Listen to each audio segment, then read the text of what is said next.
السلام عليكم خوتي، ان شاء الله تكونوا كامل بخير. قبل بدايه هذا الفيديو لا تنسوا الصلاه على حبيبنا محمد صلى الله عليه وسلم عليه افضل الصلاه والسلام. في هذا الفيديو راح نشارك معكم ماذا قال بيتكوفيتش في الندوه الصحفيه بعد مباراه الجزائر امام نظيره منتخب غواتيمالا، بالاضافه ايضا الى انه راح نشارك معكم ماذا قال الاعلام، بالاضافه ايضا الى القنوات والجماهير الغواتيماليه حول هذه النتيجه الثقيله والتي كانت صراحه مذله بالنسبه لهم. صراحه تخلطت هنالك في غواتيمالا بسبب هذه النتيجة ولات فضيحة وطنية. راح نشارك معكم ردة الفعل نتاعهم، بالإضافة أيضا إلى أخبار في غاية الأهمية راح تعرفوا عليها، فابقوا معنا. وإذا كنتم تشاهدونا المرة الأولى رجاء لا تنسوا الاشتراك في القناة وتفعيل زر التنبيهات، ولا تنسوا متابعتنا عبر حساباتنا السوشيال ميديا الانستغرام الظاهر أمامكم. بيتكوفيتش بعد المباراة صرح قائلا: اللاعبون الجدد قدموا مستويات مشجعة وأثبتوا قدرتهم على الاندماج بسرعة داخل المجموعة، راضي عن أداء الفريق ككل، والجميع قام بما هو مطلوب منه فوق أرضية الميدان. افتقدنا للفعالية الهجومية حيث أضعنا عدة فرص سهلة كان يمكن استغلالها بشكل أفضل. بيتكوفيتش راك باقي 7 أهداف وكنت حاب تزيد، يعني وين كنت حاب تزيد؟ بيتكوفيتش لم يرضى بهذه النتيجة، قال بالله ضيعنا العديد من الفرص، وحرفيا ضيعنا العديد من الفرص. يعني رياض محرز ضيع، محمد الامين عموره ضيع، بزاف لاعبين ضيعوا العديد من الفرص في هذه المباراه، وهذا كان تحليلي بعد المباراه مباشره في الفيديو السابق. نعم، وبيتكوفيتش قال باللي انه كنا قادرين نسجلوا عدد اكبر من الاهداف. كذلك صرح قائلا: وصلنا الى يوم مهم للغايه، هذه فرصتكم، يعني موجهه هذه الرساله للاعبين، للفوز بمقاعدكم في كاس العالم اذا كنتم تريدون ذلك. اما بالنسبه حول ابعاد الركائز الاساسيه عن القائمه صرح قائلا: الباب يبقى مفتوح للجميع، بالإضافة أيضا إلى أنه بقي يشيد بلاعبي المنتخب الوطني الجزائري، خاصة الوافدين الجدد اللي استغلوا بصراحة يعني الدقائق التي أتيحت لهم فوق أرضية الميدان. اوكي، لعبنا مباراة امام منتخب غواتيمالا، انتهت المباراة بسباعية نظيفة، فوز كبير للمنتخب الوطني الجزائري ونتيجة ساحقة ضد منتخب غواتيمالا. السؤال اللي يطرح نفسه: واش استفاد فلاديمير بيتكوفيتش من هذا المباراة؟ وطبعا الشيء اللي استفاد منه بيتكوفيتش في هذه المباراة راح نشرح لكم ونعطيكم 6 نقاط. اولا، اعطاء فرص وتجربة لاعبين جدد، اي نستعمل بيتكوفيتش 8 تغييرات في هذه المباراة. بيتكوفيتش حب يعني يمد الفرص لكل اللاعبين تقريبا. كذلك ايضا اللعب امام خصم متواضع سهل على اللاعبين الجدد بصم اهداف في اول مباراة لهم. شفتوا كامل اللاعبين الجدد سجلوا اهداف. اما بالنسبة للنقطة الثالثة، هو تسجيل اللاعبين الجدد اهداف في اول مباراة لهم يعطي لهم دعم معنوي كبير من اجل الاندماج.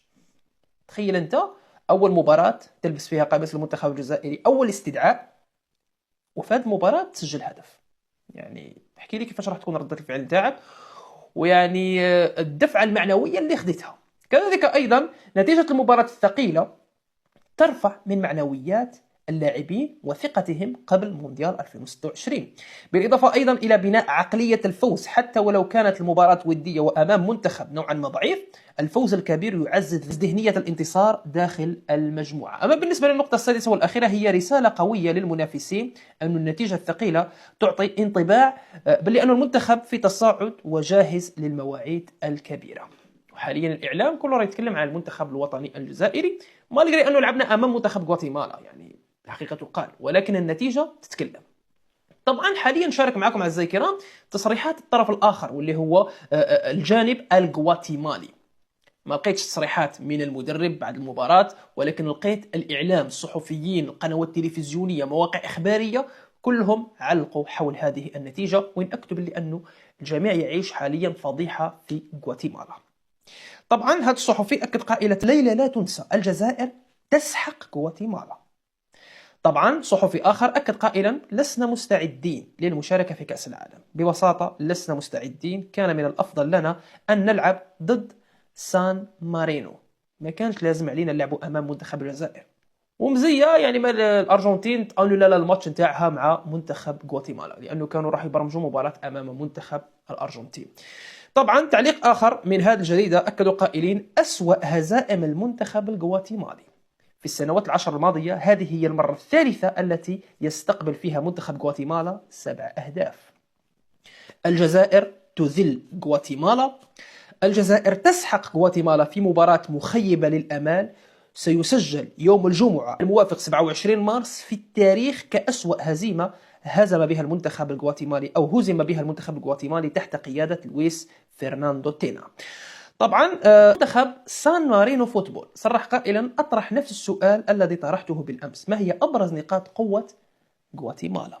يعني ولا تحريشة في غواتيمالا ولا في أمريكا اللاتينية بصفة عامة. فوكس ديبورتي، هذه القناة اللي عملت لنا بث مباشر لهذه المباراة، أكدوا قائلين: هدف رائع، الجزائر تدمر غواتيمالا في المراحل الأولى، هزيمة ساحقة في إيطاليا، الجزائر 7 غواتيمالا 0. معلق صرح قائلا: اليوم علينا أن نتقبل مرارة الواقع، الصمت المؤلم، لكن سيأتي اليوم الذي نتبادل فيه الفرحة بتأهلنا لكأس العالم. ما حدث اليوم حقيقة واقعية، هم يحتلون المركز 28 عالميا ونحن في المركز 95. إنهم يتفوقون علينا في كل شيء، تحولاتهم مذهلة بينما كانت تغييراتهم بالكاد ملحوظة، أما تغييراتنا فبدت وكأنها تمر مرور الكرام. الجزائر تسحقنا ويتفوقون علينا في كل شيء، يجبروننا على مطاردة الكرة ولا يتوقفون أبدا. التغييرات غير ملحوظة لأنهم دخلوا لسحق غواتيمالا، نحن بعيدون كل البعد عن هذا المستوى.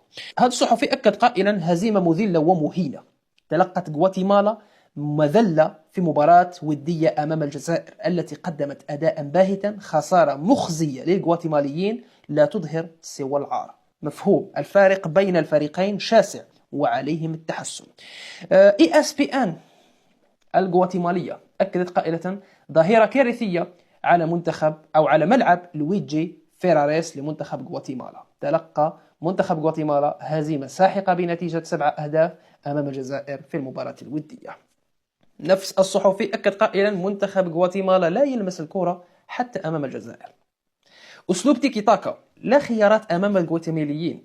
يا له من مستوى متدني لكرة القدم في أمريكا الوسطى، يا له من مستوى متدني لكرة القدم في أمريكا الوسطى على هذا المستوى، وأنا أتحدث عن جميع المنتخبات. قوة الجزائريين هائلة. فهكذا كانت ردة فعل الإعلاميين والقنوات والصحفيين هنالك في غواتيمالا، يشعرون بخيبة أمل كبيرة جدا. طبعا بالنسبة للمباريات اللي لعبت اليوم أعزائي الكرام الودية التحضيرية لمونديال 2026، نتيجة المنتخب الوطني الجزائري هي الأقوى من ناحية العدد كما تشاهدون، ويأتي وراءهم بطبيعة الحال المنافس نتاعنا في المونديال واللي هو منتخب النمسا اللي سجل 5 أهداف مقابل هدف وحيد. من بعد يأتي المنتخب يعني المصري اللي فاز على منتخب السعودية برباعية نظيفة. فان شاء الله ان شاء الله هذه يعني النتيجه تمد المنتخب الوطني الجزائري واحد الهيبه امام الخصوم نتاعو، بالاضافه ايضا الى انه ان شاء الله يعني هذه النتيجه ما تكونش سبب في تكبر اللاعبين، لأنه إذا راح يشوفوا هذه النتيجة كبيرة ويتكبروا بها فغير انتظروا الخسارة في الأيام القادمة، فلهذا نتمنى العكس. طبعا بالنسبة للنقطة الموالية نتكلموا عن رياض محرز الذي حاليا بات ينافس إسلام سليماني الهداف التاريخي للمنتخب الوطني الجزائري. رياض محرز اليوم وصل إلى الهدف 38 في تاريخه مع المنتخب الوطني الجزائري، ويطارد الهداف التاريخي والذي بطبيعة الحال في رصيده 45 هدف مع المنتخب الوطني الجزائري. بالنسبة للنقطة الموالية أعزائي الكرام تكلموا عن منتخب السنغال. السنغال اليوم أعزائي الكرام راح تكون عندهم مباراة أمام منتخب البيرو في استاد لا فرانس هنالك في فرنسا، وحاليا يجهزون لحفل ضخم احتفالا بكأس أفريقيا سنة 2025 بالمغرب، وين توجوا بالنجمة الثانية كما تشاهدوا. الحفل كله اللي راح يجهزوه بطبيعة الحال من أجل الاحتفال بالنجمتين، بالإضافة أيضا إلى لقب كأس إفريقيا. ولكن شفنا هجمة معاكسة من محامي المنتخب المغربي، وين يعني اشتكى بطبيعة الحال وذلك بصفة رسمية ضد السنغال مجددا وضد الشركة التي تنظم لنا هذه المباراة، وين أكد قائلا: بموجب قرار لجنة الاستئناف التابعة للكاف اللقب الخاص بكان 2025 هو لقب مغربي، وفي غياب قرار تعليق من المحكمة التحكيم الرياضية يعد عرض هذا الكأس اغتصابا للقب واختلالا غير مشروع بالنظام العام للمادة 835 وكذا وكذا كذا. أي استمرار لهذا الحدث سيؤدي إلى اتخاذ إجراءات قانونية للمطالبة بالتعويضات استنادا إلى المادة 1240 من القانون المدني، ونحتفظ بحقنا في طلب أمر قضائي عاجل لوضع الكأس تحت الحجز القضائي. فما فهمناش يعني القضيه ما راش حابه تكمل. اما بالنسبه للاتحاد الافريقي لكره القدم مالغري انه مازال محتفظ بالبيان الخاص بسحب اللقب او خلينا نقول تتويج المنتخب المغربي على البساط من المنتخب السنغالي، الا انه الاتحاد الافريقي لكره القدم في الموقع الرسمي حذف جميع المقالات اللي عدلها سابقا وقال باللي انه المنتخب المغربي هو المتوج ببطوله كاس افريقيا.